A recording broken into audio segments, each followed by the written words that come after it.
mu ngay gën di yokk d'après rapport Mazars bi ñu def FMI tey ñu daal di gisaat dañ ne bor bi dem na ba àgg ci 130%. lan mooy expliquer ni nga xamante ni noonu la bor bi di yéegee.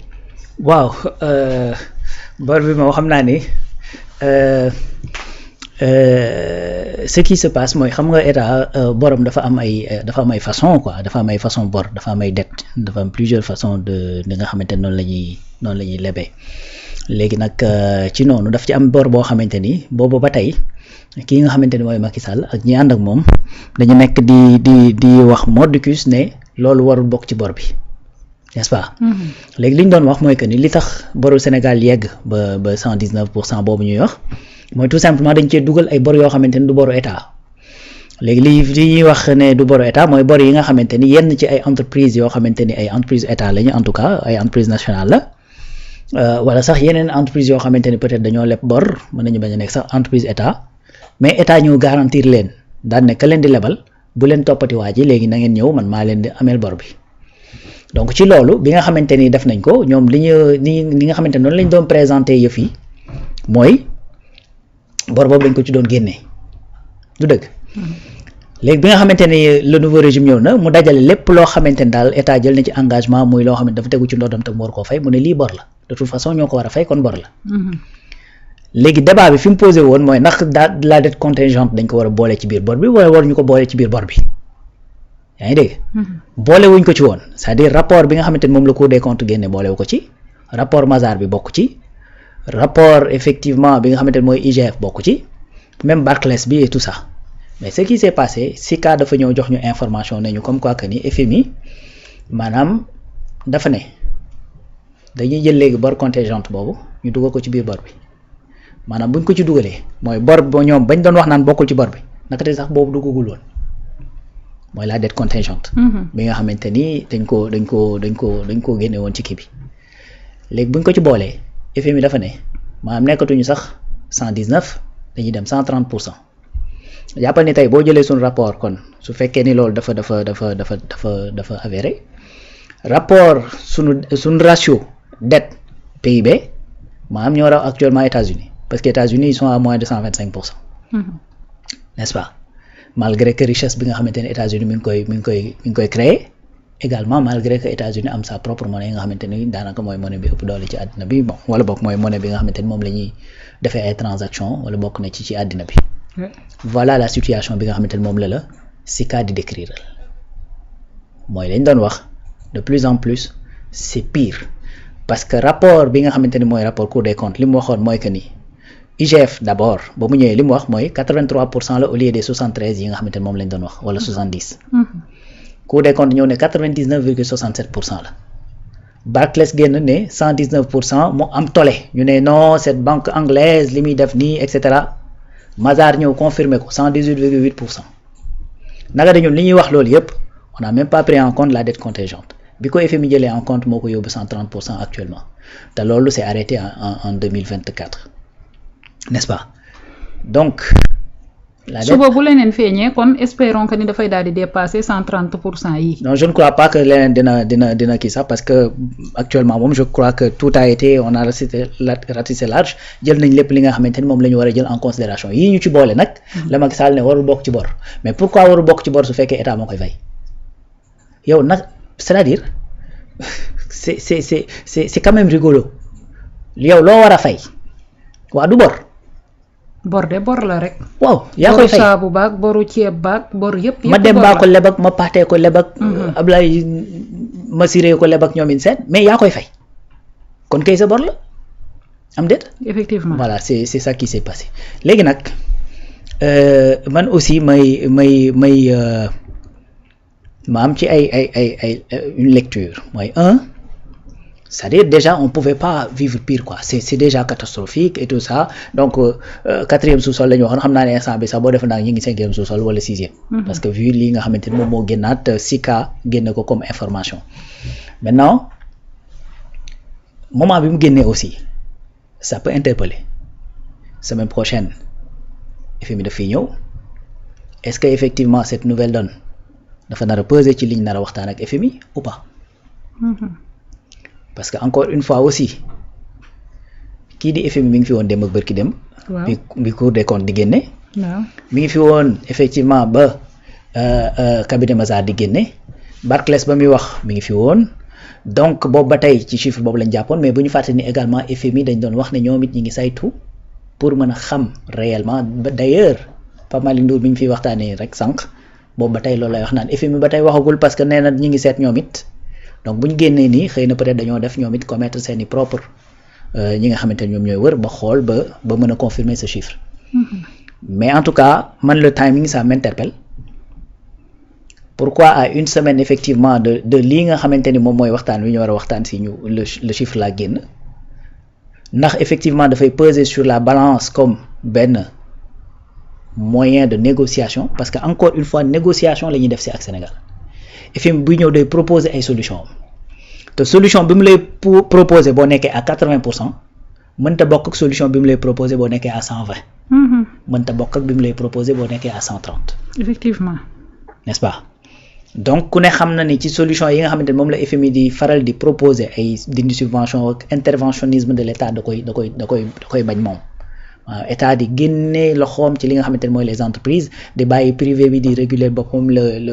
l'entreprise ak ñoomin seen donc mooy privatisation dafa bokk ci li muy préconiser lu bari mais dindi également ay subvention dafay bokk ci li muy préconiser lu bari ndax effectivement cet argument boobu du lu muy ñëw teg sur la table pour wax ne gis ngeen li ma leen doon wax il faut que ñu dem ci li nga xamante ne mooy d'une subvention ak ñoomin seen ben il faut rien exclure parce que man en vérité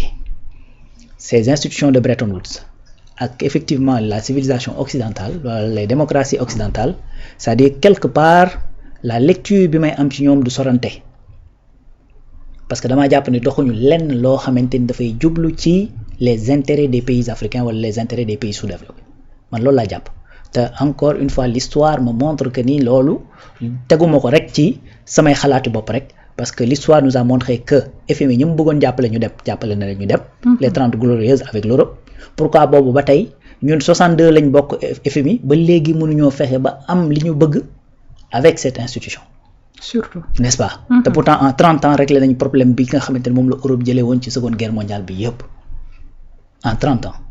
moom la ñuy wax les 30 glorieuses donc man dama jàpp ne amuñu volonté boobu te ñàkk volonté boobu ba tey dafay feeñ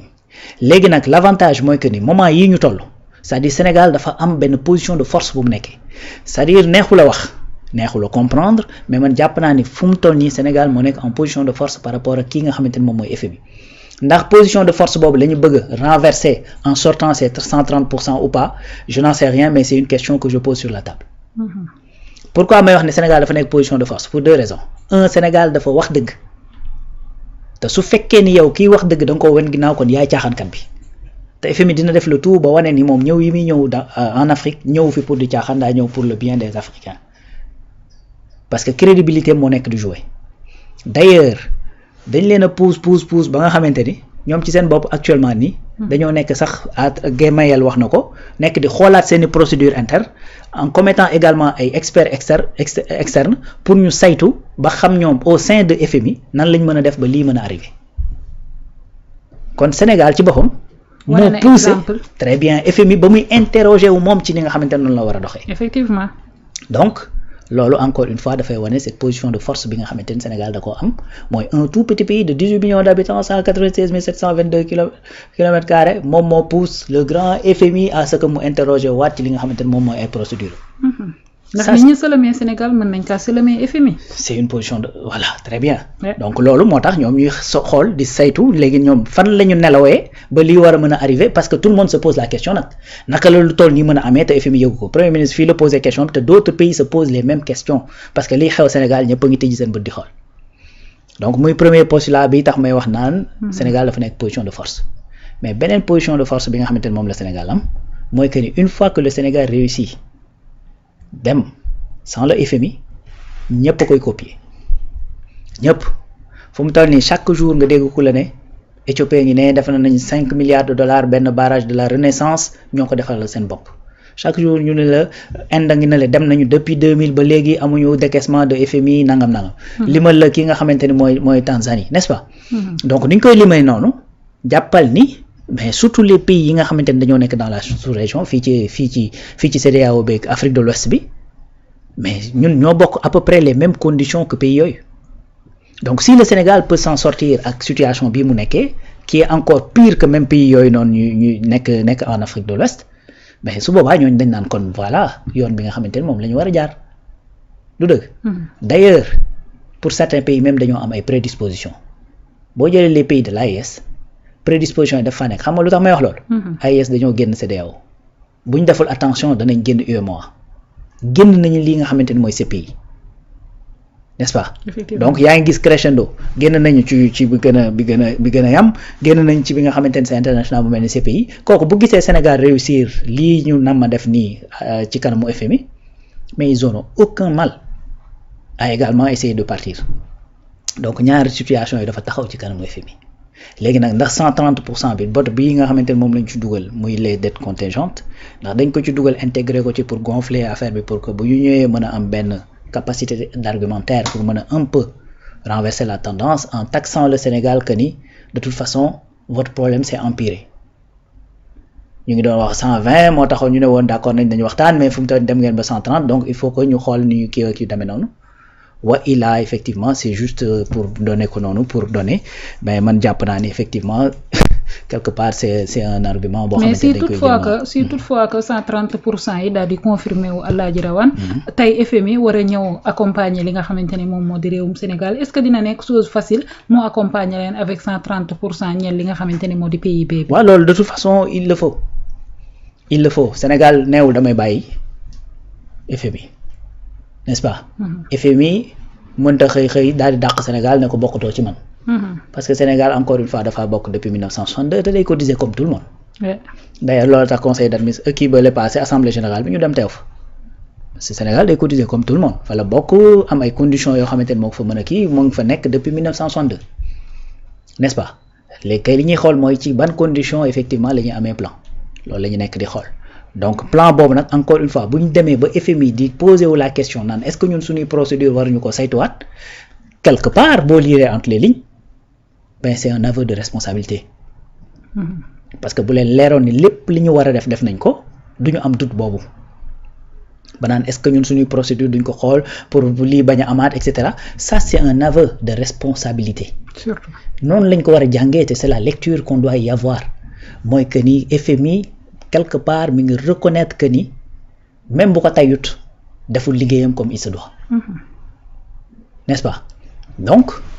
loolu noonu encore une fois ça dafay peser sur la balance